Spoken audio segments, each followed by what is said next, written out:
Salam ayırmaz xeyir olsun. Değerli izleyicilerimiz, cümleniz mübarek olsun. Bugün biz Beynəlxalq Maliyyə Birjasında neler baş vereceği hakkında dünən gündemde olan tabii ki qızıl, euro, dollar, funt dolarıydı ve rolikin ardına siz YouTube kanalında bakabilirsiniz. Yani Qaffar İmamverdiyev yazın ve etraflı məlumat toplayabilirsiniz.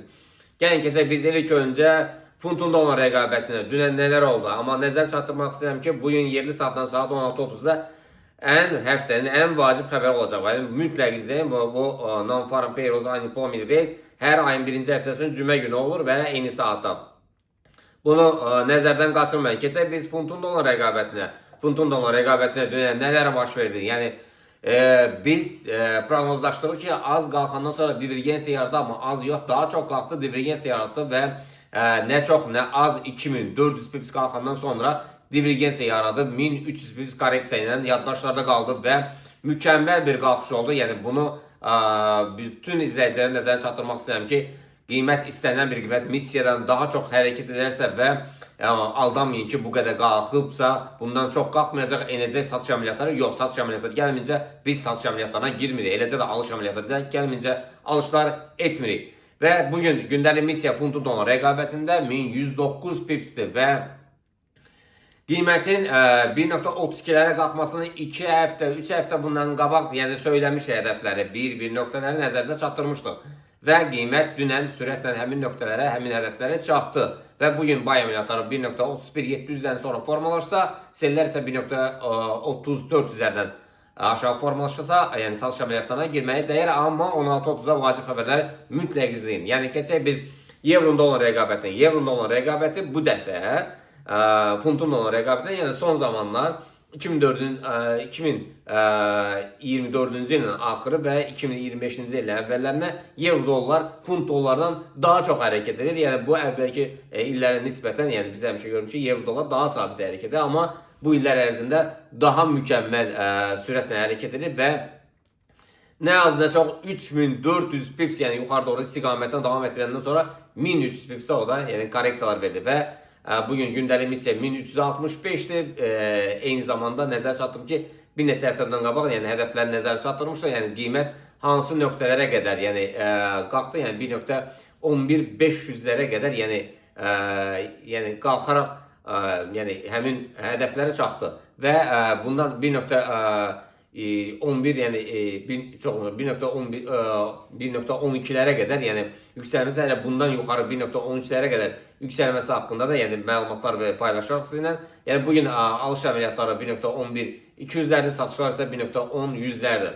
Yəni həqiqətən dünənki hərəkətlər birbaşa sübut elədi ki, yəni bazar xaotikdir. Yəni heç bir qayda qanunlara əsasında, yəni deyək ki, hər bir dövlətin özünün öz yəni bank sisteminin, yəni faiz dərəcələrinə baxanda və gündəlik missiyaya uyğun olan hərəkətlər nisbətində yəni hərəkət edir, yəni istiqamət alır və dünən yəni Amerika üçün hələ ki yəni maraqlı deyildi ki, euro dolar, funt dolar satsa. Yəni Trump'ın çıxışından sonra euro dolar cütlüyü, funt dolar cütlüyü yəni sürətlə yuxarı qalxdı.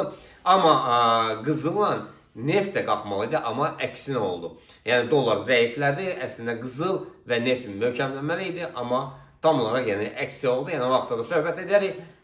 Keçək biz qızıla. Qızıl dünən səhər saatlarına baxmayaraq, yəni qiymət yuxarı doğru istiqamətə davam etdirdi. Yəni 49 dolara, 50 dolara yaxın, təqribən 50 dolara yaxın yuxarı qalxmasına baxmayaraq, yəni dərhal deyək ki, dəyər itirərək 115 dolar dəyərləri aşağı doğru istiqamətdən davam etdirir. Yəni bu fantastik bir hərəkətdə. Əslində cümə günü strategiyasında biz 4-cü gün gözləyirik, amma bizim sistemdə belə bir şey var ki, bir gün qabaq yəni bu özünü göstərə bilir və dünən özünü göstərdi, sürətlə aşağı doğru çəkdi. Bugün gündəlik missiya 58 dollardı və dünən səhər saatlarında 49 dolar qalxandan sonra 115 dolar endi və deyək ki, dünən 3053'lərə qədər yenəndən sonra və yuxarıdakı hədəfləri biz bunu VIP qrupuna danışdıq. Yəni 31-34'lər, yəni 3133'lər, 3134'lər hədəfidir. Həmin nöqtəyə çox asanlıqla qalxaraq həmin nöqtəni yoxladı. Təbii ki, 82 dolar, baxmayaraq ki, 115 dolar endi və 82 dolar yuxarı doğru istiqamətdən davam etdirir. Bu gün alış əməliyyatları 3116, satışlar ise 3086'lardan gələcək. Keçək biz digər üzrə bu crude oil və future spotlar dünəndən bu günə 6 dollara qədər, 6 dollardan çox dəyər itirdi.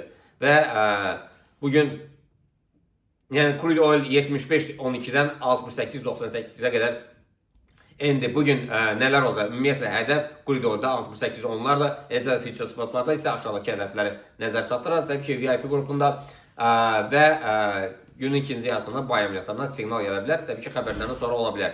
Keçək Bitcoin-ə. Bitcoin dünən 3800 dollar dəyər itirdi səhər saatlarından və bugün alış əməliyyatları 83.253'lər, alışlar isə 81.923'lərdir. Keçək biz Nasdaq, S&P, Dow Jones-lar, yəni Trump'ın çıxışından sonra bunlar dəyər itirdi, sürətlə aşağı doğru istiqamətlə davam etdirdi. Nasdaqdakı hədəf 17.424, S&P-dəki çox üstünlüğü aşağıdakı hədəf 4976 və Dow Jones-daki hədəf isə 3700 çox güzel 37.915'lərdir. Belə əzizlərim, bir də cümləniz mübarək olsun və eyni zamanda diqqətlə baxın, bizim əsasən də bizə lazım olan bizim Magic platformamızda gördüyünüz kimi piramidanın həmin nöqtə ki vardı, yuxarıdakı nöqtəni biz qeyd etmişdik. Birinci dəfə cəhd ilə ora çata bilmədiyi üçün ikinci dəfə həmin nöqtəyə toxundu və həmin istiqamətdə, yəni piramidanın aşağısından yuxarısına qədər məsafə 200 dollarlık bir məsafə idi. İlk öncə 100 dollarını qət edildi. Ondan sonra isə gəlib həmin boşluğu, kölgəni doldurandan sonra aşağıdakı hədəf 2983'lər, 82'lər, 81'lər olacaq. Sağ olun, inşallah görüşmək ümidiyle.